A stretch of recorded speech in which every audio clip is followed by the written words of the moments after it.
L'ordre du Temple avait une puissance qui était due souvent à une grande connaissance de la finance, de la construction puisque, ils construisent eux-mêmes leurs forteresses, enfin sur leur plan et avec leurs propres architectes, des cathédrales, des édifices. Donc ce sont d'excellents constructeurs, mais surtout ce sont des agronomes avertis et des gens qui ont une forte connaissance de l'hydrologie. On pense que, comme l'ordre du Temple recrutait dans tous les domaines, on va les retrouver avec des médecins, on va les retrouver évidemment avec des guerriers, avec des constructeurs, des banquiers, mais également des gens qui ont une connaissance du terrain, du territoire. Et on va trouver effectivement dans différents endroits, ils ont asséché des marais qui étaient pourris, porteurs de maladies extrêmement redoutables qu'on va contacter dans les marais. Ils vont assécher les marais, mais non seulement ils vont éviter les maladies, ils vont assécher ces territoires pourris, mais ils vont les fertiliser. Mais en plus, construire une commanderie dans un endroit où il y a des marais, lorsqu'on a une science consommée en hydrologie, c'est plus redoutable qu'un château fort.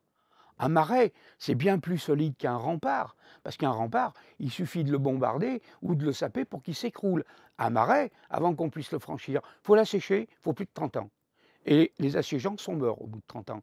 Donc, le marais, pour l'ordre du Temple, est une preuve de leur savoir en hygrométrie, en agriculture, en aménagement et en amendement du terrain, mais aussi c'est une forteresse imprenable. Quand on ne connaît pas les chemins qui traversent les sables mouvants, on n'arrive jamais à la commanderie.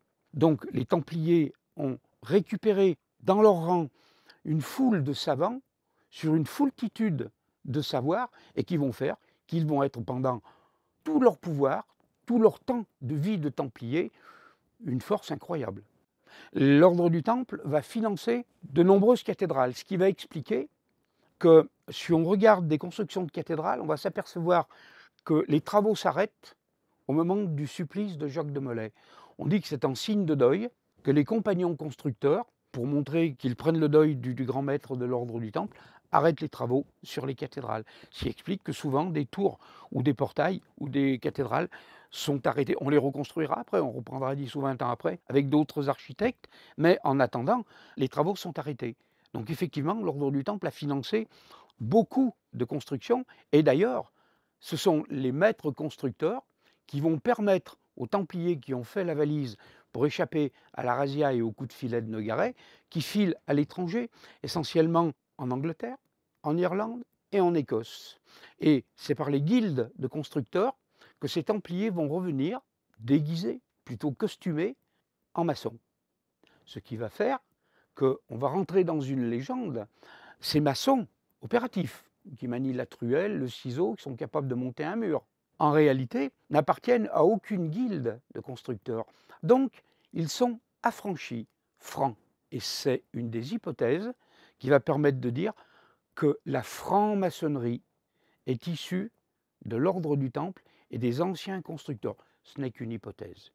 Mais en tout cas, elle a le mérite d'exister et de ne pas être assis sur de trop grosses sottises. Les mots sont les mots. Un franc-maçon, c'est un maçon affranchi, avant de devenir la société et la fraternité qu'on connaît. Mais avant tout, c'est un maçon affranchi. Si des maçons affranchis voyagent dans les guildes de constructeurs pour passer au nez et à la barbe des soldats de Philippe le Bel, c'est impeccable.